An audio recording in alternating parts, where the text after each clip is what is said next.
അപ്പൊ അതില് നമുക്കറിയാം എന്തോരം ഓർഗൻസ് ആണ് അല്ലെ. നമ്മുടെ ലിവർ ഉണ്ട്, ലാർജ് ഇൻഡസ്റ്റൈൻ കാണാം, അതുപോലെ സ്മോൾ ഇൻഡസ്റ്റൈൻ കാണാം. നമുക്ക് വേണ്ടത് ഏതാണ്? റീനൽ സിസ്റ്റം ആണ്. സോ റീനൽ വെയിൻ ആണ് പുറത്തേക്ക് പോകുന്നത് അല്ലെ. Vein always carries this deoxygenated blood except the pulmonary vein, നിങ്ങൾക്ക് ഓൾറെഡി അറിയാം. അതുപോലെ റീനൽ ആർട്ടറി കാണാം. പിന്നെ നമ്മുടെ ഉണ്ടായ ഫിൽട്രേറ്റ്, ദാറ്റ് ഇസ് യൂറിൻ, അതിനെ പുറത്തേക്ക് കളയാൻ വേണ്ടിയിട്ട് എന്ത് കാണാൻ പറ്റുന്നുണ്ട് ഇവിടെ? അപ്പൊ ഏകദേശം ഒരു 80 തൊട്ട് 85% നെഫ്രോൺസും എന്താണ്? കോർട്ടിക്കൽ നെഫ്രോൺസ് ആണ്. വളരെ ചെറിയൊരു ഏകദേശം ഒരു hi all, welcome back to Aegis academy. അപ്പൊ നമ്മുടെ അസിസ്റ്റന്റ് പ്രൊഫസർ ഇൻ ഫാർമസിയുടെ നോട്ടിഫിക്കേഷൻ വെയിറ്റ് ചെയ്തിരിക്കുകയാണ് ഓൾമോസ്റ്റ് എല്ലാ എംഫാംകാരും അല്ലെ. സോ നമ്മുടെ ഫാർമസി ഫീൽഡിൽ തന്നെ ഏറ്റവും ഗ്ലാമറസ് ആയിട്ടുള്ള ഒരു പോസ്റ്റ് ആണ് assistant professor in pharmacy. So അതിന്റെ നോട്ടിഫിക്കേഷൻ ഏകദേശം നമ്മുടെ ഒരു PSCയുടെ ഒരു ട്രെൻഡ് അനുസരിച്ച് ഏകദേശം അതിന്റെ നോട്ടിഫിക്കേഷൻ വരാറായിട്ടുണ്ട്. കാരണം നെക്സ്റ്റ് ഇയർ അതിന്റെ അതിന്റെ ഒരു റാങ്ക് ലിസ്റ്റ് എക്സ്പയർ ആവുകയാണ്. സോ അത് വെച്ച് നോക്കുകയാണെങ്കിൽ, കണക്കാക്കുകയാണെങ്കിൽ ഈ ഒരു ഇയറോട് കൂടി തന്നെ ഇതിന്റെ നോട്ടിഫിക്കേഷൻ വരണം. അപ്പൊ നമ്മുടെ ഈ ഒരു സബ്ജക്റ്റിൽ, ഈ ഒരു ഫാർമസിയിൽ തന്നെ, അതുപോലെ ഏതൊരു മെഡിക്കൽ പ്രൊഫഷൻ എടുത്താലും അതിൽ ഏറ്റവും ഇമ്പോർട്ടന്റ് ആയിട്ട് വരുന്ന ഒരു സബ്ജക്റ്റ് ആണ് ഹ്യൂമൻ അനാട്ടമി ആൻഡ് ഫിസിയോളജി. അപ്പൊ നമ്മുടെ സ്വന്തം ബോഡിനെ പറ്റി നമ്മൾ തന്നെ പഠിക്കുമ്പോഴത്തേക്കും കുറച്ചും കൂടി ഇറ്റ്സ് ഇൻട്രസ്റ്റിംഗ്. സോ നമ്മൾ ഇന്ന് നോക്കാൻ പോകുന്നത് റീനൽ സിസ്റ്റം അഥവാ യൂറിനറി സിസ്റ്റത്തിനെ പറ്റിയിട്ടാണ്. അപ്പൊ മെയിൻ ആയിട്ട് ഫങ്ഷൻസ്, യൂറിനറി സിസ്റ്റത്തിന്റെ ഫംഗ്ഷനും കിഡ്നീസിന്റെ ഫംഗ്ഷൻസ് ഒക്കെ എല്ലാവർക്കും അറിയാം. അത് പിന്നെയും ഞാൻ എക്സ്പ്ലെയിൻ ചെയ്യേണ്ട ആവശ്യമില്ല. പിന്നെ നമ്മൾ ഇന്ന് നോക്കാൻ പോകുന്നത് overall anatomy of renal system ആണ്. അതായത് നമുക്കത് അറിയാം, അതിന്റെ കമ്പോണൻസ് എന്താണ്? പെയർ ഓഫ് കിഡ്നീസ്, അതുപോലെ pair of ureter, urinary bladder and യുറീത്ര. So നമ്മൾ ഡീറ്റെയിൽഡ് ആയിട്ട് ഈ ഓരോ പാർട്സിനെ പറ്റിയിട്ടും, അതുപോലെ തന്നെ നമ്മുടെ കിഡ്നീസിന്റെ സ്ട്രക്ചറൽ ആൻഡ് ഫങ്ഷണൽ യൂണിറ്റ് ഏതാന്ന് നമുക്ക് എല്ലാവർക്കും അറിയാം. നമ്മൾ ചെറിയ ക്ലാസ് തൊട്ട് പഠിച്ചു വരുന്നതാണ് അല്ലെ, നെഫ്രോൺസ്. അപ്പൊ നെഫ്രോൺസിന്റെ ഏകദേശം ഒരു ഓവറോൾ ഐഡിയയും കൂടി നമ്മൾ ഈ ക്ലാസ്സിൽ പഠിക്കുന്നുണ്ട്. So let's move on to the topic. So these are the various components of urinary system. നമുക്ക് ഈ ഒരു പടം നോക്കുമ്പോൾ തന്നെ കാണാൻ പറ്റും ബീൻ ഷേപ്പിലുള്ള രണ്ട് ഓർഗൻസ്, അതായത് pair of kidneys R present. അതായത് പിന്നെ കിഡ്നീസിൽ നിന്ന് ഒരു ട്യൂബ് ലൈക്ക് സ്ട്രക്ചർ നമുക്ക് കാണാൻ പറ്റും അല്ലെ. അതായത് കിഡ്നിയിൽ ഫോം ചെയ്ത യൂറിൻ, അതായത് കുറെ സ്റ്റെപ്സ് ഉണ്ട്. ഗ്ലോമറുലാർ ഫിൽട്രേഷൻ ഉണ്ട്, ട്യൂബുലാർ റീഅബ്സോർപ്ഷൻ, ട്യൂബുലാർ സെക്രീഷൻ, അങ്ങനെ വേരിയസ് പ്രോസസ്സിന് ശേഷം ഫൈനലി ഈ യൂറിൻ, കിഡ്നീസിൽ ഫോം ചെയ്ത യൂറിനെ ട്രാൻസ്പോർട്ട് ചെയ്ത്, അത് ഏതാണ് ട്രാൻസ്പോർട്ട് ചെയ്യുന്നത്? യുറേറ്റർ എന്ന് പറഞ്ഞിട്ടുള്ള ട്യൂബ്സ് ആണ്. Ureter finally joins the urinary bladder and it's a muscular sac like structure for the temporary storage of urine. അതിനുശേഷം യുറീത്ര എന്ന് പറയുന്ന ഓപ്പണിംഗ് വഴി യൂറിൻ പുറത്തേക്ക് എക്സ്പെൽ ചെയ്യും. So this is the overall idea, അല്ലെങ്കിൽ general idea and the various components in the urinary system. A pair of kidneys, a pair of ureter, അതാണ് transportation എന്നുള്ളത് ഓർക്കുക. പിന്നെ ബാക്കി വേരിയസ്, നമ്മുടെ ബ്ലഡ് pH കൺട്രോൾ ചെയ്യുക, ബ്ലഡ് വോളിയം കൺട്രോൾ റെഗുലേറ്റ് ചെയ്യുക, അല്ലെങ്കിൽ ബ്ലഡിന്റെ കോമ്പോസിഷൻ. നമുക്കറിയാം അല്ലെ, നമ്മൾ ഈ ഒരു യൂറിൻ ഫോർമേഷനകത്ത് കുറെ അയോൺസ് റീഅബ്സോർപ്ഷൻ വഴി എടുക്കുന്നുണ്ട്, സെക്രീറ്റ് ചെയ്ത് പുറത്തേക്ക് വിടുന്നുണ്ട്. സോ ഇങ്ങനെ അയോൺസിന്റെ അങ്ങോട്ടും ഇങ്ങോട്ടുള്ള റീഅബ്സോർപ്ഷനും സെക്രീഷനും വഴി ആ ബ്ലഡിന്റെ അയോണിക് കോമ്പോസിഷൻ നമുക്ക് മെയിൻറ്റെയിൻ ചെയ്യാൻ പറ്റും. അതുപോലെ ബ്ലഡ് വോളിയം, നമുക്കറിയാം ഈ ഓരോ പ്രോസസ്സിലും അയോൺസിന്റെ റീഅബ്സോർപ്ഷൻ സെക്രീഷനും പോലെ തന്നെ വാട്ടറിന്റെ ഒരു പെർട്ടിക്കുലർ പ്രോസസ്സ് നടക്കുന്നുണ്ട്. സോ അതുവഴി നമുക്ക് ബ്ലഡ് വോളിയം നമുക്ക് മെയിൻറ്റെയിൻ ചെയ്യാം. ബ്ലഡ് പ്രഷർ, മെയിൻ ആയിട്ട് നമ്മൾ ചെറിയ ക്ലാസ് തൊട്ട്, അതായത് ബിഫാം ഒരു ഫസ്റ്റ് ഇയർ തൊട്ട് നമുക്ക് കേൾക്കുന്ന ഒരു കാര്യമാണ് റെനിൻ ആൻജിയോടെൻസിൻ ആൽഡോസ്റ്റിറോൺ സിസ്റ്റം, അഥവാ റാസ് എന്ന് പറഞ്ഞിട്ടുള്ളത് അല്ലെ. Renin angiotensin aldosterone system. ഈ ഒരു സിസ്റ്റം വഴിയിട്ടാണ് നമ്മുടെ ബ്ലഡ് പ്രഷർ നമ്മൾ മെയിൻറ്റെയിൻ ചെയ്യുന്നത് നമ്മുടെ ബോഡി. സോ നമ്മുടെ കിഡ്നീസ് റെനിൻ എന്ന് പറഞ്ഞൊരു കോമ്പൗണ്ടിനെ സെക്രീറ്റ് ചെയ്യും and this renin increases the blood pressure. So അങ്ങനെ ബ്ലഡ് പ്രഷർ ഇത് മെയിൻറ്റെയിൻ ചെയ്യുന്നുണ്ട്. പിന്നെ അതുപോലെ പ്രൊഡക്ഷൻ ഓഫ് ഹോർമോൺസ്, അതും കിഡ്നീസിന്റെ ഒരു ഫംഗ്ഷൻ ആണ്. കാൽസിട്രയോൾ, എറിത്രോപോയിറ്റിൻ മുതലായ നമ്മുടെ എന്താണ് ഹോർമോൺസിനെ കിഡ്നീസ് സെക്രീറ്റ് ചെയ്യുന്നുണ്ട്. പിന്നെ അതുപോലെ നമ്മുടെ എക്സ്ക്രീഷൻ ഓഫ് നൈട്രോജിനസ് വേസ്റ്റ്, അതാണ് മെയിൻ ആയിട്ടുള്ള ഒരു ഫംഗ്ഷൻ അല്ലെ. നമ്മൾ ഈ പഠിക്കുന്നത് എന്താണ്? മെയിൻ ആയിട്ടും റീനൽ സിസ്റ്റം എന്ന് പറയുമ്പോൾ തന്നെ നമ്മുടെ മനസ്സിലേക്ക് ഓടി വെത്തുന്ന ഒരു പ്രോസസ് എന്ന് പറഞ്ഞാൽ എക്സ്ക്രീഷൻ ആണ്. ഓരോ സിസ്റ്റത്തിനും അതിൻ്റെതായ ഒരു ഫംഗ്ഷൻ ആണ് അല്ലെ. സ്കെലിറ്റൽ മസ്കുലർ ഓർക്കുമ്പോൾ ലൊക്കോമോഷൻ ഓർമ്മ വരും. റെസ്പിറേറ്ററി സിസ്റ്റം പഠിക്കുമ്പോൾ ബ്രീത്തിങ്, അങ്ങനെയുള്ള പ്രോസസ് ആണ് നമുക്ക് ഓർമ്മ വരും. Digestive system, food and the digestion process, chemical and mechanical digestion. അതുപോലെ യൂറിനറി സിസ്റ്റത്തിൽ ഏറ്റവും ഇമ്പോർട്ടന്റ് ആയിട്ട് വരുന്ന ആ ഒരു ഔട്ട്പുട്ട് ഇതാണ് എക്സ്ക്രീഷൻ. സോ അപ്പൊ ഇത്രയാണ് നമ്മുടെ കിഡ്നിയുടെ വേരിയസ് ഫങ്ഷൻസ്. സോ നമുക്ക് പറയുകയാണെങ്കിൽ എന്താണ് കിഡ്നി എന്ന് പറയുന്നത് ഒരു ഇമ്പോർട്ടന്റ് ഓർഗൻ ആണ്. ഇത്രയും പ്രോസസ്സുകൾ അത് നിർവഹിക്കുന്നുണ്ട്. അതുപോലെ യുറേറ്ററിന്റെ കാര്യം നമ്മൾ നോക്കി. And finally this muscular sac like structure, അത് എന്താണ്, യൂറിനറി ബ്ലാഡർ ഉണ്ട്, അതിൽ കുറച്ച് സ്പിഞ്ചേഴ്സ് ഉണ്ട്, അതായത് ഈ ഒരു ബാക്ക്വേർഡ് ഫ്ലോയും അങ്ങനെയുള്ള കാര്യങ്ങളൊക്കെ. നമുക്ക് മിക്ചുറേഷൻ എന്ന് പറഞ്ഞൊരു പ്രോസസ് ഉണ്ട് അല്ലെ. സോ ഇതെല്ലാം റെഗുലേറ്റ് ചെയ്യുന്നത് which is like this is carried out with the help of certain sphincters. പിന്നെ ആ യൂറിനെ എക്സ്പെൽ ചെയ്ത് പുറത്തേക്ക് കളയാൻ വേണ്ടി യൂസ് ചെയ്യുന്നത് എന്താണ്, യുറീത്ര എന്ന് പറഞ്ഞ ഒരു ഓപ്പണിംഗ് വഴിയാണ് ഇത് പുറത്തേക്ക് പോകുന്നത്. So this is the general idea of urinary system. ഇനി നമുക്ക് കിഡ്നീസിനെ പറ്റിയിട്ട് ഡീറ്റെയിൽഡ് ആയിട്ട് നോക്കാം. ഫങ്ഷൻസ് നമ്മൾ ഓൾറെഡി പറഞ്ഞു, നിങ്ങൾക്ക് അറിയാവുന്ന ഫങ്ഷൻസ് തന്നെയാണ്. Next is anatomy of kidney. Kidney എന്ന് പറയുമ്പോൾ തന്നെ ഓർക്കുക, this kidneys R retroperitoneal organs. ഇത് കാണുമ്പോൾ നമുക്ക് മനസ്സിലാവും, ഈ ഒരു ഡയഗ്രത്തിൽ തന്നെ ഉണ്ട് അല്ലെ. അതായത് എന്താണ്, റിട്രോപെരിറ്റോണിയൽ ഓർഗൻസ് ആണ്. അതായത് പെരിറ്റോണിയത്തിന്റെയും നമ്മുടെ അബ്ഡോമിനൽ വോളിന്റെ പോസ്റ്റീരിയർ സൈഡിനും ഇടയിലായിട്ടാണ് കിഡ്നീസ് ലൊക്കേറ്റ് ചെയ്തിട്ടുള്ളത്. And that is why this kidneys are said to be retroperitoneal. Okay, അപ്പൊ പെരിറ്റോണിയത്തിന്റെയും നമുക്കറിയാം, പെരിറ്റോണിയം എന്താണ്, നമ്മുടെ ബോഡി വാളിനെ കവർ ചെയ്യുന്ന ഒരു സെറസ് മെംബ്രെയിനെയാണ് നമ്മൾ പെരിറ്റോണിയം എന്ന് പറയാ. സോ പോസ്റ്റീരിയർ വോളിനും പെരിറ്റോണിയത്തിനും ഇടയിൽ വരുന്നത് കൊണ്ട് behind the peritoneum, that is the meaning of the term retroperitoneal. Okay, അപ്പൊ കിഡ്നീസ് എന്താണ്, റിട്രോപെരിറ്റോണിയൽ ഓർഗൻസ് ആണ്, റിട്രോപെരിറ്റോണിയൽ ഓർഗൻസ് ആണ്. ഇനി നമുക്ക് ആ ഒരു കിഡ്നീസിന്റെ ഏകദേശം ഒരു ഫുൾ ഒരു ഐഡിയയിലേക്ക് പോവാം. Between the levels of the last thoracic and third lumbar vertebrae, അതായത് എന്താണ്, നമ്മുടെ വെർട്ടിബ്രൽ കോളത്തില് നമുക്കറിയാം സെർവൈക്കൽ റീജിയൻ ഉണ്ട്, thoracic റീജിയൻ ഉണ്ട്, ലംബാർ റീജിയൻ ഉണ്ട്, സേക്രൽ റീജിയൻ ഉണ്ട്, കോക്കിക്സ് റീജിയൻ ഉണ്ട്. അപ്പൊ അതില് thoracic വെർട്ടിബ്രയില് ലാസ്റ്റത്തെ കണ്ടോ T12 എന്ന് കിടക്കുന്നുണ്ടോ. So T12, that is the last thoracic vertebrae. See, നമ്മൾ പറയുന്നുണ്ടല്ലേ, like there is a formula T12 എന്നൊക്കെ പറഞ്ഞിട്ട് നമ്മൾ പഠിക്കുന്ന ഒരു കാര്യമാണ്. അപ്പൊ അതുപോലെ ഈ thoracic vertebrae last vertebral, that is the T12, അതിനും നമ്മുടെ തേർഡ് ലംബാർ വെർട്ടിബ്രയുടെയും ഇടയിലായിട്ടാണ് ആര് ലൊക്കേറ്റ് ചെയ്തിട്ടുള്ളത്, നമ്മുടെ കിഡ്നീസ് ലൊക്കേറ്റ് ചെയ്തിട്ടുള്ളത്. So it is located between the levels of last thoracic, that is the T12 and the third lumbar vertebrae, a position where they are partially protected by ribs 11 and 12. അതായത് നമുക്കറിയാം നമ്മുടെ റിബ്സിന് എന്തെങ്കിലും damage വരാണെങ്കിൽ and there is a chance of this puncturing of കിഡ്നീസിൽ damage വരാനുള്ള ഒരു chance ഉണ്ട്. കാരണം നമ്മുടെ ബോഡിയിൽ ഓരോ ഓർഗൻസിനെ പ്രൊട്ടക്ട് ചെയ്തിട്ടും ഒരു പർട്ടിക്കുലർ സ്ട്രക്ചേഴ്സ് ഉണ്ട്, ബോണി കേസസ് ഉണ്ട്. ഓക്കെ, നമ്മുടെ ബ്രെയിനെ പ്രൊട്ടക്ട് ചെയ്തിട്ട് നമ്മുടെ സ്കള്ളുള്ള പോലെ, അതുപോലെ നമ്മുടെ ലങ്സിനെയും ഹാർട്ടിനെയും പ്രൊട്ടക്ട് ചെയ്തിട്ട് ഇതുള്ള പോലെ തന്നെ നമ്മുടെ കിഡ്നീസിനെ പ്രൊട്ടക്ട് ചെയ്യുന്നത് ആരാണ്, പാർഷ്യലി പ്രൊട്ടക്റ്റഡ് ആണ്, ഫുള്ളി പ്രൊട്ടക്റ്റഡ് അല്ല. It is partially protected by ribs 11 and 12. അപ്പം നമ്മൾ ഈ ഒരു എക്സാമിന് പ്രിപ്പയർ ചെയ്യുമ്പോഴത്തേക്കും ഏറ്റവും ഓർക്കേണ്ട ഒരു കാര്യം, വളരെ മൈന്യൂട്ട് ആയിട്ടുള്ള പോയിന്റ്സ് പോലും വളരെ ശ്രദ്ധയോടുകൂടി പഠിക്കേണ്ട ഒരു ആവശ്യമുണ്ട്. അപ്പൊ ഏത് വെർട്ടിബ്രയുടെ ഇടയിലാണ്, ഏതൊക്കെ റിബ്സ് വെച്ചിട്ടാണ് പാർഷ്യലി പ്രൊട്ടക്ട് ചെയ്തിട്ടുള്ളതെന്നൊക്കെ അറിഞ്ഞിരിക്കുക. ഇനി ഇതിന്റെ ലെങ്ത് വന്നിട്ട് 10 to 12 centimetre length, 5 to 7 centimetre width and 3 centimetre. Okay, അപ്പൊ 10 to 12 സെന്റിമീറ്റർ ആണ് ലെങ്ത്, 5 to 7 സെന്റിമീറ്റർ ആണ് വിഡ്ത്ത് വരുന്നത് ഓർക്കുക. ഇത് നമ്മൾ ഓൾറെഡി ഡിസ്കസ് ചെയ്തു. ഇനി നമുക്ക് എന്ത് ചെയ്യാം, കിഡ്നിയുടെ അല്ലെങ്കിൽ ആ ഒരു എക്സ്റ്റേണൽ ആൻഡ് ഇന്റേണൽ അനാറ്റമി നമുക്ക് നോക്കാം. അപ്പൊ അതിന് മുന്നേ ആയിട്ട് ഞാനൊരു കാര്യം പറയാം. നമ്മുടെ കിഡ്നീസിൽ നിന്ന് യുറേറ്റർ വരുന്ന, പുറത്തേക്ക് വരുന്ന ഒരു പർട്ടിക്കുലർ പോർഷൻ ഉണ്ടല്ലോ, നമ്മൾ ആ ഒരു പോർഷനെ നമ്മൾ കോൾ ചെയ്യുന്നത് എന്താണ്, റീനൽ ഹൈലം.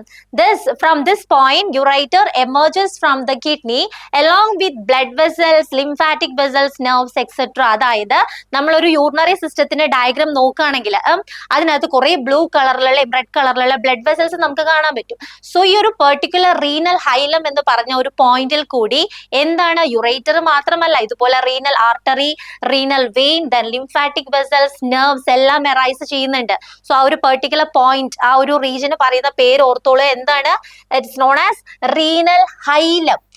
അടുത്തത്, നമ്മൾ ഈ ഒരു കിഡ്നി എടുക്കുമ്പോഴത്തേക്കും ഈ കിഡ്നീനെ കവർ ചെയ്തിട്ട് 3 ലെയേഴ്സ് ഓഫ് ടിഷ്യൂ ഉണ്ട്.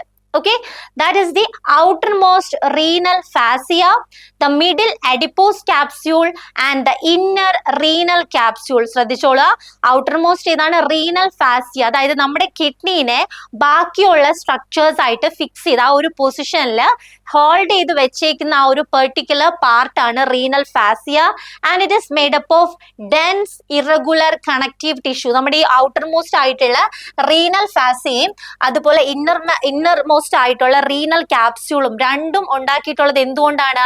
ഡെൻസ് ഇറഗുലർ കണക്റ്റീവ് ടിഷ്യൂ കൊണ്ടാണ്.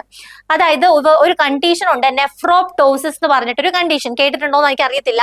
നെഫ്രോപ്ടോസിസ്, NEPHOROP, അപ്പോപ്റ്റോസിസ് പോലെ നെഫ്രോപ്ടോസിസ്. അതെന്താണ് nephroptosis? This is actually known as floating kidney. Floating kidney എന്നാണ് ഇത് അറിയപ്പെടുക. അതെന്തുകൊണ്ടാണ്? ഈ റീനൽ ഫാസിയാണ് കിഡ്നീനെ ആ ഒരു പെർട്ടിക്കുലർ പൊസിഷനിൽ ഹോൾഡ് ചെയ്ത് വെച്ചേക്കുന്നത്. അപ്പൊ ഈ റീനൽ ഫാസിയ ഒന്നെങ്കിൽ ഡെഫിഷ്യന്റ് ആവുമോ അല്ലെങ്കിൽ അതിന് എന്തെങ്കിലും ഒരു പ്രോബ്ലം വരികയാണെങ്കിൽ ആ ഒരു കിഡ്നി താഴത്തേക്ക് ഡ്രോപ്പ് ഡൗൺ ആയിട്ട് വരാനുള്ള ഒരു ചാൻസ് ഉണ്ട്, അല്ലെങ്കിൽ ഒരു ഡിസ്പ്ലേസ്മെന്റ് വരാനുള്ള ചാൻസ് ഉണ്ട്. And that condition is known as floating kidney or nephroptosis. അത് ഈ റീനൽ ഫാസിയന്റെ ഒരു ഇഷ്യൂ കൊണ്ടാണ്. അപ്പോ അതാണ് ഏറ്റവും ഔട്ടർ മോസ്റ്റ് ആയിട്ടുള്ള ലെയർ. അത് കഴിഞ്ഞ് തൊട്ടടുത്ത് വരുന്ന layer, that is the middle layer and that is known as adipose capsule. ഈ അഡിപ്പോസ് ക്യാപ്സ്യൂളിന്റെ പ്രത്യേകതയാണ് നമുക്കറിയാം, ആ ഒരു പേരിൽ തന്നെയുണ്ട് അല്ലെ, ആ ഒരു അഡിപ്പോസ് ടിഷ്യൂ, ഫാറ്റ് ടിഷ്യൂ വെച്ചിട്ട് മേഡപ്പ് ചെയ്തിട്ടുള്ള ഒരു ലെയർ ആണ്. Then the most important inner part, that is the renal capsule. അതും ഡെൻസ് റെഗുലർ കണക്റ്റീവ് ടിഷ്യൂ കൊണ്ടാണ്. ഈ ഔട്ടർ മോസ്റ്റ് ആണെങ്കിലും ഇന്നർ മോസ്റ്റ് ആണെങ്കിലും എല്ലാത്തിന്റെയും ഒരു ഫംഗ്ഷൻ ഫസ്റ്റ് ഓഫ് ഓൾ ഒരു ലൈക്ക് അഡ്ഹയർ ചെയ്ത് നിർത്തുക എന്നുള്ള ഒരു ഫംഗ്ഷൻ തന്നെയാണ്. പിന്നെ റീനൽ ക്യാപ്സ്യൂൾ പഠിക്കുമ്പോൾ ഓർക്കുക, അതായത് യുറേറ്ററിന്റെ ഔട്ടർ പാർട്ടായിട്ട് കണ്ടിന്യൂസില് ആ ഒരു കണ്ടിന്യൂസ് കണക്ഷനിൽ വരുന്ന ഒരു ലെയർ എന്ന് പറയുകയാണെങ്കിൽ ദാറ്റ് ഈസ് റീനൽ ക്യാപ്സ്യൂൾ. അതായത് നിങ്ങൾ ഓരോ പോർഷൻ പഠിക്കുമ്പോഴും അത് ജസ്റ്റ് ഇമാജിൻ ചെയ്തൊന്ന് പഠിക്കാൻ ശ്രമിക്കുക. അതായത് കിഡ്നിയുടെ ഔട്ടർ മോസ്റ്റ് എന്ന് പറഞ്ഞിട്ടുള്ളതാണ് നമ്മുടെ ഫാസിയ എന്നുള്ളത് ഓർക്കുക. അതിന്റെ തൊട്ട് അകത്ത് വരുന്നതാണ് മിഡിൽ അഡിപ്പോസ് ക്യാപ്സ്യൂൾ. അതിനുശേഷം ഏറ്റവും ഇന്നർ, അതായത് യുറേറ്റർ ഉള്ളിലോട്ട് കയറി. അപ്പൊ യുറേറ്ററിന്റെ ഔട്ടർ പാർട്ടും കിഡ്നിയുടെ ആ ഇന്നർ പാർട്ടും തമ്മിൽ ഒരു കണ്ടിന്യൂസ് കണക്ഷൻ ഉണ്ട്. ഓക്കെ, ആ ഒരു പോയിന്റ് ഓർത്തോളുക. And that part is known as renal capsule. ഇനി നമുക്ക് ജനറൽ ആയിട്ട് അറിയാവുന്ന കാര്യമാണ്, രണ്ട് ഇമ്പോർട്ടന്റ് പാർട്സ് ആണ് കിഡ്നിക്ക് വരിക, അതായത് outer most layer and inner most layer. ഇപ്പൊ ഈ ലെയേഴ്സിനെ പറ്റിയിട്ടല്ല ഞാൻ പറയുന്നത്. നമ്മളൊരു കിഡ്നിയുടെ പടം നോക്കുകയാണെങ്കിൽ അതിന്റെ ഒരു ചെറിയ ഒരു ഔട്ടർ പാർട്ടില് ഒരു ലൈറ്റ് റെഡ് ഷെയ്ഡും ഉള്ളിലോട്ട് വരുന്നതോറും ഒരു ഡീപ്പ് റെഡ് ഷെയ്ഡും ആയിരിക്കും കാണാൻ പറ്റുക. അപ്പൊ ഈ ഔട്ടർ മോസ്റ്റ് ആയിട്ടുള്ള light red shade is actually known as the renal cortex. It is A superficial light red region. Okay, ഏറ്റവും ഔട്ടർ മോസ്റ്റ് ആണ്, ഒരു ലൈറ്റ് ഷെയ്ഡാണ് വരിക. നമ്മൾ അതിനെ റീനൽ കോർട്ടെക്സ് എന്ന് പറയും. അതിനുശേഷം അതിന്റെ അകത്തേക്ക് നമ്മൾ ആ ഒരു സ്ട്രക്ചർ ഇനി നമ്മൾ നമ്മൾ ഇതിന് ശേഷം അനിമേഷൻ യൂസ് ചെയ്തിട്ട് നമ്മൾ അതൊന്ന് ഡിസ്കസ് ചെയ്യുന്നുണ്ട്. അപ്പൊ കുറച്ചും കൂടി ഡീറ്റെയിൽഡ് ആയിട്ട് നിങ്ങൾക്ക് അത് മനസ്സിലാവും. അപ്പോൾ അതിന്റെ തൊട്ടകത്തുള്ള ഒരു പോയിന്റ് ആണ് ഒരു ഡീപ്പ് ഡാർക്ക് റെഡ് കളറാണ്. That region is known as renal medulla. അതായത് ഈ ഒരു കോർട്ടെക്സിലാണോ മെഡുലയിലാണോ നമ്മുടെ നെഫ്രോൺ പ്ലേസ് ചെയ്തിട്ടുള്ളത്, അതിന്റെ ബേസിൽ രണ്ട് ടൈപ്പ് നെഫ്രോൺ ഉണ്ട്, cortical nephron and ജെക്സ്റ്റാ medullary nephron. Cortical nephron and ജെക്സ്റ്റാ medullary nephron. അപ്പൊ ഏകദേശം ഒരു 80 തൊട്ട് 85% നെഫ്രോൺസും എന്താണ്? കോർട്ടിക്കൽ നെഫ്രോൺസ് ആണ്. വളരെ ചെറിയൊരു ഏകദേശം ഒരു 15 തൊട്ട് 20 അല്ലെങ്കിൽ ഒരു 10 തൊട്ട് 15 വരെയൊക്കെ ജെക്സ്റ്റാ മെഡുലറി നെഫ്രോൺസ് ഉള്ളൂ. ഓക്കെ, ഇനി അടുത്തത് റീനൽ മെഡുല, ഒരു ഡീപ്പ് ഡാർക്ക് റെഡ് റീജിയൻ നമ്മൾ പറഞ്ഞല്ലോ. അതിൽ നിന്ന് നമുക്ക് കുറെ കോൺ ഷേപ്ഡ് റീജിയൻസ് കാണാൻ പറ്റും. ഇങ്ങനെ കണ്ടോ? ഇങ്ങനെ ശ്രദ്ധിച്ചിട്ടുണ്ടാവും നിങ്ങൾ പടം പഠിക്കുന്ന സമയത്താണെങ്കിലും ഇങ്ങനെ കണ്ടാവും. ഇങ്ങനെ ഒരു കോൺ ഷേപ്ഡ് സ്ട്രക്ചറിനെ പറയുന്ന പേരാണ് റീനൽ പിരമിഡ്സ്. ഒരു കിഡ്നിയുടെ അകത്തുള്ള എല്ലാ പാർട്സും വളരെ ഇമ്പോർട്ടന്റ് ആണ്, ചോദിക്കാൻ ചാൻസ് ഉള്ളതാണ്. ഒരു പോയിന്റ് പോലും വിട്ടു പോകാതെ വേണം നിങ്ങളൊരു ഈ ഒരു അസിസ്റ്റന്റ് പ്രൊഫസറിന്റെ എക്സാമിന് പ്രിപ്പയർ ചെയ്യുക. കാരണം ഒരു അസിസ്റ്റന്റ് പ്രൊഫസർ എന്ന് പറയുമ്പോൾ എല്ലാ കാര്യങ്ങളും നമുക്ക് ഒരു ആള് വന്ന് ഡൗട്ട് ചോദിക്കുകയാണെങ്കിൽ ആ ഒരു കാര്യത്തിനെ പറ്റി ജസ്റ്റ് ഒരു ഐഡിയ എങ്കിലും ഉണ്ടായിരിക്കണം. ജസ്റ്റ് ബ്ലാങ്ക് ആയിട്ട് നിൽക്കാൻ പാടുള്ളതല്ല. സോ അതുകൊണ്ട് each and every points R important for this exam. So നന്നായിട്ട് പ്രിപ്പയർ ചെയ്യാം. അപ്പൊ റീനൽ മെഡുലയുടെ അകത്ത് ഇങ്ങനെ ചെറിയ കോൺ ഷേപ്ഡ് സ്ട്രക്ചേഴ്സ് ഉണ്ടാവും. നമ്മൾ അതിനെ പറയുന്ന പേരെന്താണ്? Renal pyramid. ഓക്കെ, കണ്ട ഈ ഒരു കിഡ്നിയുടെ സ്ട്രക്ചർ നോക്കുമ്പോഴത്തേക്ക് നിങ്ങൾക്ക് മനസ്സിലാകും. അതായത് ഒരു ഔട്ടർ മോസ്റ്റ് റീജിയൻ ഉണ്ട്, ഇവിടെ കാണാൻ പറ്റും ഈ ഒരു പെർട്ടിക്കുലർ, ദാറ്റ് ഇസ് ഓക്കെ, ഈ ഒരു പെർട്ടിക്കുലർ റീജിയൻ ഷെയ്ഡ് ചെയ്ത് കാണിക്കാം. That is the renal cortex. Okay, അതിനുശേഷം അതിനേക്കാളും കുറച്ചും കൂടി ഡാർക്ക് ആയിട്ടുള്ള ഏരിയ നിങ്ങൾക്ക് കാണാൻ പറ്റും. കണ്ടോ? This is renal മെഡുള്ള. അത്രയും ക്ലിയർ അല്ലേ? പിന്നെ നമ്മൾ നോക്കിയ പോർഷൻ ഹൈലം നമ്മൾ ഓൾറെഡി പറഞ്ഞല്ലേ സ്റ്റാർട്ടിങ്, ആ യുറേറ്റർ എമേർജ് ചെയ്ത് വരുന്ന ആ ഒരു ഭാഗമാണ് റീനൽ ഹൈലം. പിന്നെ അതിനുശേഷം പിന്നെ നമ്മളിപ്പോ പഠിച്ചതിൽ ഏതാണ്? റീനൽ പാപ്പില്ല. റീനൽ പാപ്പില്ല നമ്മൾ എന്താ പറഞ്ഞത്? അതായത് ഈ റീനൽ മെഡുലയുടെ അകത്ത് ചെറിയ കോൺ ഷേപ്ഡ് സ്ട്രക്ചേഴ്സിലെ സാധനങ്ങൾ കാണാൻ പറ്റും അല്ലേ? Okay, this is the renal papilla. പിന്നെ നമ്മൾ റീനൽ ക്യാപ്സ്യൂൾ നമ്മൾ ഓൾറെഡി പറഞ്ഞു, ലെയേഴ്സ് പറഞ്ഞപ്പോൾ നമ്മൾ ഓൾറെഡി പറഞ്ഞായിരുന്നു.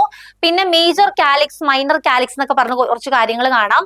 അതെന്താന്നുള്ളത് ഞാൻ പറഞ്ഞുതരാം. അതായത് റീനൽ പാപ്പില്ലയിൽ നിന്ന് കുറച്ച് പാപ്പിലറി ഡക്റ്റുകൾ വരുന്നുണ്ട്. ഓക്കെ, ഈ ഫിൽട്ടർ ചെയ്ത് ഫോം ചെയ്ത യൂറിനെ കളക്ട് ചെയ്യാൻ വേണ്ടിയിട്ട് ആരുണ്ട്? പാപ്പിലറി ഡക്ട്സ് ഉണ്ട്. ഓക്കെ, റീനൽ പാപ്പിലയിൽ നിന്ന് വരുന്നതാണ് പാപ്പിലറി ഡക്ട്സ്. ഈ പാപ്പിലറി ഡക്ട്സ് പിന്നെ വന്ന് ജോയിൻ ചെയ്യുന്നത് ആരിലാണ്? മൈനർ കാലിസിലാണ്. And from that major calyces. Okay, clear അല്ലേ? അപ്പൊ ഇത്രയാണ് ഇതിന്റെ ഒരു ജനറൽ ആയിട്ടുള്ള കുറച്ച് കാര്യങ്ങൾ. ഇനി നമുക്ക് നോക്കാനുണ്ട് കുറച്ച് പോയിന്റ്സും കൂടി. അടുത്ത എന്താണ്? The base of each pyramid faces the renal cortex and its apex is known as renal papilla. നമ്മൾ ഓൾറെഡി പറഞ്ഞു.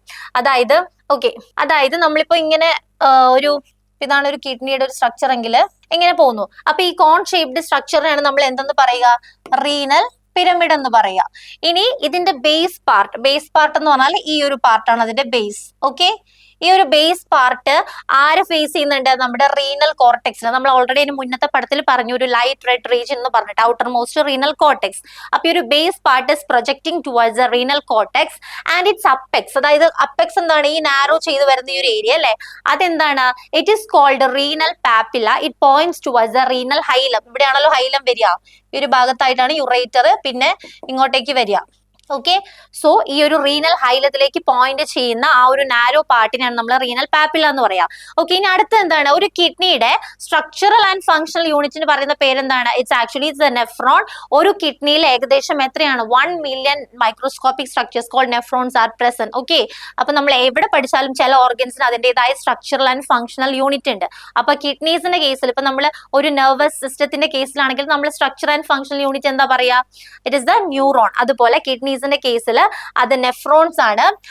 ഓക്കെ, അപ്പൊ ഈ നെഫ്രോൺസിൽ നമുക്കറിയാം അതിനൊരു ബോമാൻസ് ക്യാപ്സ്യൂൾ ഉണ്ട്, അതിനകത്ത് ഗ്ലോമറുലസ് ഉണ്ട്, and after that the proximal convoluted tubule, then the loop of Henle, then the distal convoluted tubule and the collecting duct അല്ലെ. അപ്പോൾ ഈ കൺവല്യൂട്ടഡ് എന്ന് പറഞ്ഞാൽ ഭയങ്കര ഹൈലി കോയിൽഡ് എന്ന് പറഞ്ഞിട്ടുള്ള ഒരു വേർഡ് മീനിങ് മാത്രമേ ഉള്ളൂ. പിന്നെ പ്രോക്സിമൽ എന്ന് പറയുകയാണെങ്കിൽ തൊട്ട് അടുത്ത് വരുന്ന എന്നുള്ളൊരു മീനിങ് ആണ്. ആൻഡ് ഡിസ്റ്റൽ എന്ന് പറഞ്ഞാൽ കുറച്ച് ഫാർത്തർ, ഇറ്റ്സ് ഫാർ അവേ. ഓക്കെ, അപ്പൊ ആ ഒരു വേർഡ് മീനിങ് ആണ് വരിക. സോ നെഫ്രോണിന്റെ ഒരു സ്ട്രക്ചർ എന്ന് പറയുമ്പോൾ Bowman's capsule, glomerulus, then proximal, that is the PCT, loop of Henle and the distal convoluted tubule. അപ്പൊ ഈ നെഫ്രോൺസിൽ ഫോം ചെയ്യുന്ന ഫിൽട്ടർ ഫസ്റ്റ് എങ്ങോട്ടേക്ക് പോകും? പാപ്പിലറി ഡക്റ്റിലേക്ക് പോകും. പാപ്പിലറി ഡക്റ്റിൽ നിന്ന് minor Kallis, then after that towards the major calyx. Okay, clear അല്ലേ? Clear ആയെന്ന് വിശ്വസിക്കുന്നു. Then each kidney has 8 to 18 minor calyces or 2 to 3 major calyces. ഒരു 8 തൊട്ട് 18 വരെ മൈനർ കാലിസും ഒരു 2 തൊട്ട് 3 വരെ മേജർ കാലിക്സും. കാരണം ഏറ്റവും കുഞ്ഞതായിട്ട് പിന്നെ ഒരുമിച്ച് കൺവേർജ് ചെയ്ത് വരുന്നതാണ് മേജർ കാലിക്സ്. അപ്പൊ മേജർ ആയിട്ടുള്ള സാധനം നമ്പറിൽ കുറവും മൈനർ ആണ് കുറച്ച് കൂടുതലായിട്ടും വരേണ്ടത്. ഇനി ആ മേജർ കാലിസിൽ നിന്ന് യൂറിൻ എങ്ങോട്ടേക്കാണ് പിന്നെ ഡ്രെയിൻ ചെയ്ത് പോകുന്നത്? It A large cavity known as the renal pelvis. അത് നമുക്ക് ഈ ഡയഗ്രത്തിൽ കാണാൻ പറ്റുന്നുണ്ടോ എന്ന്? റീനൽ പെൽവിസ് കണ്ടോ? ഇവിടെ നിന്നെല്ലാം കളക്ട് ചെയ്ത് ഈ മൈനർ കാലിസ്, പിന്നെ minor calyx, then the minor calyx, major calyx, അവിടെ നിന്ന് എല്ലാം കൂടി ഡ്രെയിൻ ചെയ്ത് നമ്മുടെ റീനൽ പെൽവിസിലേക്ക്. ഫ്രം ദർ ദ യുറേറ്റർ, പിന്നെ urinary bladder. Okay, the hilum expands into a cavity within the kidney called the renal sinus. Okay, അപ്പൊ ഇത്രയാണ് ഏകദേശം ജനറൽ ആയിട്ട് വരുന്ന ഒരു external and internal anatomy. Clear ആയല്ലോ? ഇതിന്റെ ബ്ലഡ് ഫ്ലോ ആണ്.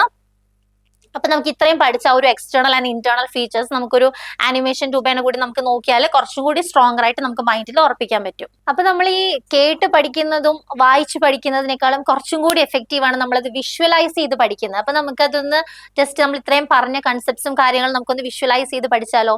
അപ്പൊ നമ്മുടെ ഹ്യൂമൻ ബോഡിയുടെ ഡയഗ്രാം ആണ് ഈ കാണുന്നത്. നിങ്ങൾക്ക് കാണാൻ പറ്റുന്നുണ്ടെന്ന് വിചാരിക്കുന്നു. നമ്മുടെ ഹ്യൂമൻ ബോഡിയുടെ ഡയഗ്രാം ഈ കാണുന്നത്. അപ്പൊ അതില് നമുക്കറിയാം എന്തോരം ഓർഗൻസ് ആണല്ലേ. നമ്മുടെ ലിവർ ഉണ്ട്, ലാർജ് ഇൻറ്റസ്റ്റൈൻ കാണാം, അതുപോലെ സ്മോൾ ഇൻറ്റസ്റ്റൈൻ കാണാം. നമുക്ക് വേണ്ടത് ഏതാണ്? റീനൽ സിസ്റ്റം ആണ്. സോ വി നീഡ് എന്താണ്? കിഡ്നീസ് മാത്രം മതി അല്ലെ നമ്മുടെ ഹ്യൂമൻ ബോഡിയിൽ. നമ്മൾ പറഞ്ഞു റിട്രോ പെരിറ്റോണിയൽ ഓർഗൻ ആണ് എന്ത്, കിഡ്നി. റിട്രോ പെരിറ്റോണിയൽ ഓർഗൻ, അതായത് behind the peritoneum, it's located behind the peritoneum. ഇത് കാണുമ്പോൾ തന്നെ നിങ്ങൾക്ക് മനസ്സിലാവും, പെയർ ഓഫ് കിഡ്നീസ്, ബീൻസിന്റെ ഷേപ്പിൽ ആ പെയർ ഓഫ് കിഡ്നീസ് ലൊക്കേറ്റ് ചെയ്തിട്ട് ഉള്ളത് കണ്ടോ. അപ്പോ കിഡ്നീസിന്റെ മുകളിലായിട്ട് നമ്മുടെ സുപ്രാ റീനൽ ഗ്ലാൻസ്. ഏതാണ് സുപ്രാ റീനൽ ഗ്ലാൻസ്? നമ്മുടെ അഡ്രീനൽ ഗ്ലാൻഡ് അല്ലെ. നമ്മുടെ 2 കിഡ്നീസ് നമുക്ക് ഇവിടെ കാണാം. നമ്മുടെ ഹ്യൂമൻ ബോഡി നമ്മൾ കണ്ടുപഠിക്കുമ്പോൾ എന്ത് എഫക്റ്റീവ് ആണെന്നുള്ളത് നോക്കൂ. ഇതൊന്നും നമ്മുടെ മൈൻഡിൽ നിന്ന് പോവത്തില്ല. നമ്മളിത് കണ്ടുപഠിക്കുമ്പോഴത്തേക്കും ആ പെരിറ്റോണിയത്തിന്റെ ബാക്കിലാണ്, ഡയഗ്രത്തിൽ തന്നെ വിസിബിൾ ആണ് അല്ലെ. അപ്പോൾ ലിവറിന്റെ സൈഡില് അതായത് നമ്മുടെ ലിവറിന്റെ പൊസിഷൻ കറക്റ്റ് ആക്കി ഇരിക്കും, ലൈക്ക് ലിവർ അവിടെ പ്ലേസ് ചെയ്തിട്ടുള്ളത് കൊണ്ടാണ് നമ്മുടെ ആ സൈഡിൽ കിഡ്നി കുറച്ച് slightly tilted towards the down, കുറച്ചും കൂടി താഴത്തേക്കായിട്ടാണ് നമ്മൾ ലൊക്കേറ്റ് ചെയ്തിട്ടുള്ളത്. ഓക്കെ, സോ ഈ കിഡ്നീസിന്റെ മുകളിലായിട്ട് നമ്മുടെ സുപ്രാ റീനൽ ഗ്ലാൻസ് ആയിട്ടുള്ള അഡ്രീനൽ ഗ്ലാൻസ് പ്രസന്റ് ആയിട്ടുണ്ട്. സോ അത് ക്ലിയർ ആയെന്ന് വിശ്വസിക്കുന്നു. അപ്പൊ ബാക്കിയുള്ള പാർട്സ് ഒക്കെ നിങ്ങൾക്ക് ഇതിൽ തന്നെ കാണാം. ഇനി അടുത്ത് നമ്മൾ എന്താ നോക്കാൻ പോകുന്നത്? Next we are going to study about the urinary system. Urinary system നമ്മളിപ്പോ പറഞ്ഞല്ലേ എന്തൊക്കെയാണ്? പെയർ ഓഫ് കിഡ്നീസ് വരുന്നുണ്ട്, അതിൽ നിന്ന് ട്യൂബ് ഷേപ്പിലുള്ള യുറേറ്റർ വരുന്നുണ്ട്. കിഡ്നീസ് നിങ്ങൾക്ക് കാണാം, അതിന്റെ ടോപ്പിലായിട്ട് നമ്മുടെ അഡ്രീനൽ ഗ്ലാൻസ് ഉണ്ട്. അതുപോലെ നമ്മളിവിടെ ഫോം ചെയ്ത യൂറിൻ ട്രാൻസ്പോർട്ട് ചെയ്യുന്ന ആരാണ്? നമ്മുടെ യുറേറ്റർ ആണ്. യുറേറ്ററിന് താഴെയായിട്ട് muscular structure, that is the urinary bladder, and finally it is expelled out through the opening known as the യുറീത്ര. Okay, അപ്പൊ അതും ക്ലിയർ ആയി. ഇനി നമുക്ക് നേരെ നമ്മുടെ ഇൻട്രസ്റ്റിംഗ് ആയിട്ടുള്ള നമ്മുടെ കിഡ്നിയുടെ ബേസിക് ആയിട്ടുള്ള കാര്യങ്ങൾ, അതിന് മുന്നേ ആയിട്ട് നമുക്ക് പ്രോസസ്സും കൂടി ഒന്ന് നോക്കാം. നമുക്കറിയാം ദിസ് റെഡ് ട്യൂബ്, അതെന്താണ്? That is the renal artery. Renal artery ആണ് ഈ കാണുന്ന റെഡ് കളറിൽ കാണുന്നത്. അത് കിഡ്നിയിലേക്ക് എൻ്റർ ചെയ്യുന്നു. And after that it comes out as the renal vein. Renal vein ആണ് പുറത്തേക്ക് പോകുന്നത് അല്ലെ. Vein always carries this deoxygenated blood except the pulmonary vein, നിങ്ങൾക്ക് ഓൾറെഡി അറിയാം. അതുപോലെ റീനൽ ആർട്ടറി കാണാം. പിന്നെ നമ്മുടെ ഉണ്ടായ ഫിൽട്രേറ്റ്, ദാറ്റ് ഇസ് യൂറിൻ, അതിനെ പുറത്തേക്ക് കളയാൻ വേണ്ടിയിട്ട് എന്ത് കാണാൻ പറ്റുന്നുണ്ട് ഇവിടെ? നമ്മുടെ യുറേറ്റർ അത് ട്രാൻസ്പോർട്ട് ചെയ്യുന്നുണ്ട്.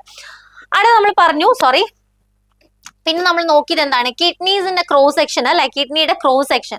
സോ നമ്മൾ ഓൾറെഡി പറഞ്ഞു കിഡ്നീസിന്റെ ഡിഫറെന്റ് പാർട്സ് നമ്മൾ പറഞ്ഞല്ലേ. നമുക്കൊന്ന് ജസ്റ്റ് നോക്കിയാലോ? വളരെ സിമ്പിൾ ആയിട്ടുള്ള കാര്യമാണ്. അപ്പൊ ഇതിനകത്ത് നമുക്ക് ആദ്യം എന്ത് കണ്ടുപിടിക്കാം? We can study about the renal cortex and renal medulla. Okay, അപ്പൊ റീനൽ കോർട്ടെക്സ് ഇതാണ്, അതായത് ഒരു ലൈറ്റ് റെഡ് കളറിൽ നമ്മൾ ഓൾറെഡി പറഞ്ഞല്ലേ, ലൈറ്റ് റെഡ് കളറിൽ കാണപ്പെടുന്നതാണ് നമ്മുടെ റീനൽ കോർട്ടെക്സ്. ഇതാണ് ഈ ഒരു ഏരിയ ആണ് റീനൽ കോർട്ടെക്സ് എന്ന് പറയാം. ഇനി നമുക്ക് റീനൽ മെഡുല്ല, കുറച്ചും കൂടി ഡീപ്പർ കളറിൽ അല്ലെ, കുറച്ചും കൂടി ഡാർക്ക് റെഡിൽ നിങ്ങൾക്ക് കാണാൻ പറ്റും. അപ്പൊ ഈ ഡാർക്ക് റെഡിൽ കാണുന്നത് എന്താണ്? Renal medulla. അപ്പൊ അതിൽ തന്നെ കുറെ കോൺ ഷേപ്ഡ് സ്ട്രക്ചേഴ്സ് കണ്ടോ നിങ്ങൾ? ആ കോൺ ഷേപ്ഡ് സ്ട്രക്ചേഴ്സിനെയാണ് നമ്മൾ റീനൽ പിരമിഡ് എന്ന് പറയാം. ഓക്കെ, റീനൽ പിരമിഡിന്റെ apex part is facing towards the cortex and the wider part, അതായത് നാരോ പാർട്ട് എങ്ങോട്ടാണ്? It is pointing towards the renal medulla. അത്രയും ക്ലിയർ അല്ലേ? പിന്നെ നമ്മൾക്ക് എന്താണ് പഠിക്കാനുള്ളത്? റീനൽ ക്യാപ്സ്യൂൾ കണ്ടതിന്റെ ഔട്ടർ മോസ്റ്റ് ആയിട്ട് എന്ത് കാണാൻ പറ്റുന്നുണ്ട്? ഒരു റീനൽ ക്യാപ്സ്യൂൾ കാണാൻ പറ്റുന്നുണ്ട്. 3 ലെയേഴ്സ് നമ്മൾ പറഞ്ഞല്ലേ, renal capsule, adipose and finally the renal fascia. അപ്പൊ ആ ഒരു ലെയർ മാത്രം അവിടെ കാണിച്ചിട്ടുണ്ട്. പിന്നെ നമുക്കറിയാം blood flow, blue colour arteries and arterioles, veins etcetera are present. അപ്പം ഇത്രയാണ് മെയിൻ ആയിട്ട്. പിന്നെ നമ്മൾ കുറെ പോയിന്റ്സ് നമ്മൾ ഓൾറെഡി പറഞ്ഞു. എന്തൊക്കെയാണെന്നുള്ളത് നമുക്ക് ഇതിനകത്ത് തന്നെ നോക്കാമല്ലോ. റീനൽ കോർട്ടെക്സ് നമ്മൾ പറഞ്ഞു, റീനൽ മെഡുല്ല പറഞ്ഞു, റീനൽ പിരമിഡ് പറഞ്ഞു, റീനൽ പെൽവിസിന്റെ ആ ഒരു എക്സ്പാൻഡ് പാർട്ടാണ് റീനൽ ഹൈലം എന്ന് പറയാ. അതിൽ നിന്ന് യുറേറ്റർ താഴത്തേക്ക് പോകുന്നു. പിന്നെ ആർട്ടറിയും വെയിനും നമ്മൾ ഓൾറെഡി പറഞ്ഞു. അടുത്തത് എന്താണ്? കണ്ടോ, അതിൽ തന്നെ structural and functional unit of, ഇപ്പൊ നമ്മളൊരു കിഡ്നി എടുക്കുകയാണെങ്കിൽ കിഡ്നീസിന്റെ ഈ ഒരു ഭാഗത്തായിട്ട് ആര് വരുന്നുണ്ട്? കിഡ്നീസിന്റെ ഈ ഒരു ഭാഗത്തായിട്ട് നമ്മുടെ സ്ട്രക്ചറൽ ആൻഡ് 1 മില്യൺ നെഫ്രോൺസ് ആണ് ഒരു കിഡ്നിയിൽ. 1 മില്യൺ നെഫ്രോൺസ്. അപ്പൊ ഈ ഒരു പോയിന്റിലേക്ക് എത്രത്തോളം നെഫ്രോൺസ് ഉണ്ടായിരിക്കും എന്നുള്ള ജസ്റ്റ് ഒന്ന് ഇമാജിൻ ചെയ്തേ. അപ്പൊ ആ ഒരു നെഫ്രോൺസ് 1 മില്യൺ നെഫ്രോൺസ് ആണ് ഒരു കിഡ്നിയിൽ വരിക. ഇനി നമുക്ക് നെഫ്രോണിന്റെ ആ ഒരു ബേസിക് ആയിട്ടുള്ള കുറച്ച് ഭാഗങ്ങൾ നമുക്ക് നോക്കാം. അതായത് നമ്മൾ കണ്ടോ, ഇതിനകത്ത് ഏകദേശം ഒരു റീനൽ കോർപ്പസൽ ഭാഗമുണ്ട്. അതുപോലെ റീനൽ കോർപ്പസലിനകത്താണ് നമ്മുടെ ബോമാൻസ് ക്യാപ്സ്യൂളും അതുപോലെ നമ്മുടെ glomerulus, group of capillaries, blood capillaries ആയിട്ടുള്ള ഗ്ലോമറുലസും പ്രസന്റ് ആയിട്ടുള്ളത്. നമ്മുടെ അഫറന്റ് ആർട്ടീരിയോൾസ് കയറും, ഇഫറന്റ് ആർട്ടീരിയോൾസ് ഇറങ്ങും. ഓക്കെ, അതൊക്കെ നിങ്ങൾക്ക് അറിയാവുന്ന കാര്യമാണ്. ഇനി അടുത്തത് റീനൽ ട്യൂബ്യൂൾസ് ഉണ്ട്, അതായത് പ്രോക്സിമൽ കൺവല്യൂട്ടഡ് ട്യൂബ്യൂൾ. കണ്ടോ, കാണാൻ പറ്റുന്നുണ്ടോ? പ്രോക്സിമൽ കൺവല്യൂട്ടഡ് ട്യൂബ്യൂൾസ് കാണാൻ പറ്റുന്നുണ്ടോ? ആൻഡ് ആഫ്റ്റർ ദാറ്റ് പിന്നെ നമ്മുടെ loop of Henley. This is the overall idea about the urinary system. അപ്പൊ കുറച്ചും കൂടി കൺസെപ്റ്റ് തറവായി കാണും അല്ലെ? കുറച്ചും കൂടി ഓവറോൾ കൺസെപ്റ്റ് നിങ്ങൾക്ക് ക്ലിയർ ആയി എന്ന് വിശ്വസിക്കുന്നു. അപ്പൊ നമ്മുടെ ഹ്യൂമൻ ബോഡിയാണ് ഈ കാണുന്നത്. ഹ്യൂമൻ ബോഡിയുടെ അകത്ത് തന്നെ നമുക്ക് എന്താണ്, കിഡ്നീസ് ആണ് അല്ലെ? ബോഡീസിന്റെ ബിഹൈൻഡ് പെരിറ്റോണിയത്തിന്റെ ബാക്കിലായിട്ടാണ് ലൊക്കേറ്റ് ചെയ്തിട്ടുള്ളത്. And that is why it is known as retroperitoneal. Retroperitoneal അതുകൊണ്ടാണ് പറയുന്നത്. അപ്പൊ നമ്മൾ ഇത്രയും കാര്യങ്ങളാണ് നമ്മൾ ഇന്ന് നോക്കുന്നത്. സോ നമ്മുടെ അസിസ്റ്റന്റ് പ്രൊഫസർ എക്സാമിന് നന്നായിട്ട് എല്ലാവരും നല്ല ഹാർഡ് വർക്ക് ചെയ്യുക. അത് എത്രത്തോളം എഫേർട്ട് ഇടാൻ പറ്റും അത്രത്തോളം എഫേർട്ട് ഇട്ടിട്ട് ആ ഒരു ഫസ്റ്റ് 10 റാങ്കിന്റെ അകത്ത് തന്നെ വരാൻ ശ്രമിക്കുക. ഒരു പോയിന്റ് പോലും വിടാതെ നിങ്ങൾ പഠിക്കണം. ഓക്കെ, അപ്പൊ നമ്മുടെ എഡ്യൂസ് അക്കാഡമിയുടെ ഓൺലൈൻ ക്ലാസ് ഉടനെ സ്റ്റാർട്ട് ചെയ്യാൻ പോവാണ്. അപ്പൊ അതിന്റെ അഡ്മിഷൻ എടുക്കാൻ ആഗ്രഹിക്കുന്ന, അതിന്റെ ഡീറ്റെയിൽസ് എടുക്കാൻ ആഗ്രഹിക്കുന്നവർ നമ്മുടെ കോൺടാക്ട് നമ്പറിൽ കോൺടാക്ട് ചെയ്യുക. Okay, anyway, best wishes for your future. Thank you.